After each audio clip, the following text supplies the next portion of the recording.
Radhakrishnan commission.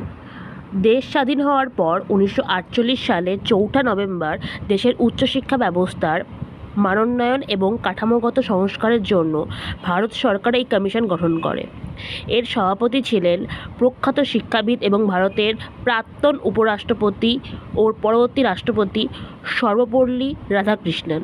তার নাম অনুসারেই এটিকে রাধাকৃষ্ণন কমিশন বলা হয়ে থাকে। কমিশনের মোট সদস্য ছিল 10 জন, যাদের মধ্যে 7 জন ছিলেন ভারতীয় এবং 3 জন বিদেশি শিক্ষাবিদ, যাদের মধ্যে জেমস এফ ডাফ এবং ডক্টর আর্থার ই মর্গান এবং ডক্টর জন জে টাইগারও ছিলেন। দীর্ঘ অনুসন্ধান ও পর্যালোচনার পর 1949 সালে আগস্ট মাসে কমিশন ভারত সরকারের কাছে তাদের 748 পৃষ্ঠার, অনেক জায়গায় একে 989 পৃষ্ঠারও বলা হয়ে থাকে, কিন্তু বিভিন্ন বইয়ে 748 পৃষ্ঠার দেওয়া আছে। ঠিক আছে, এটি বিস্তারিত রিপোর্ট পেশ করে। উচ্চশিক্ষার মূল লক্ষ্যগুলি কী ছিল?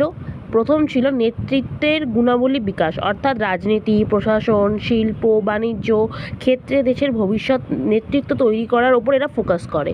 দ্বিতীয়, গণতান্ত্রিক মূল্যবোধের বিকাশ, শিক্ষার্থীদের মধ্যে স্বাধীনতা, সমতা, ভ্রাতৃত্ববোধ, ন্যায়ের চেতনা জাগ্রত করা।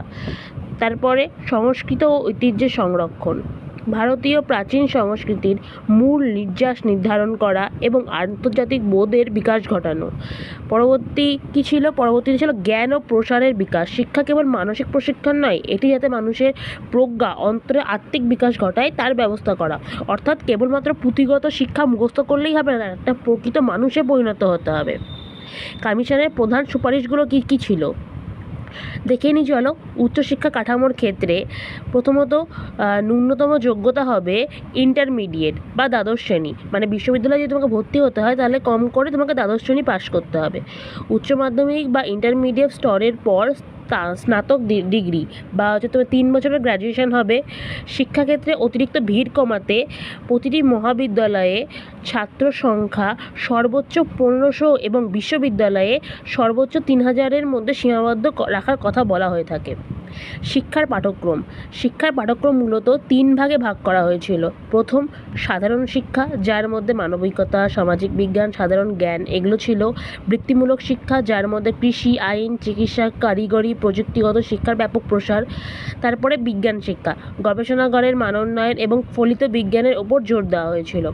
এছাড়াও গ্রামীণ বিশ্ববিদ্যালয় প্রতিষ্ঠার ওপরে খুব বেশি জোর দেওয়া হয়েছিল, যা ইন্সপায়ার ছিল মহাত্মা গান্ধীর নয় তালিম বা বুনিয়াদী শিক্ষার ওপরে। এছাড়া শিক্ষক মণ্ডলীর মনোনয়নের কথা বলা হয়। বিভিন্ন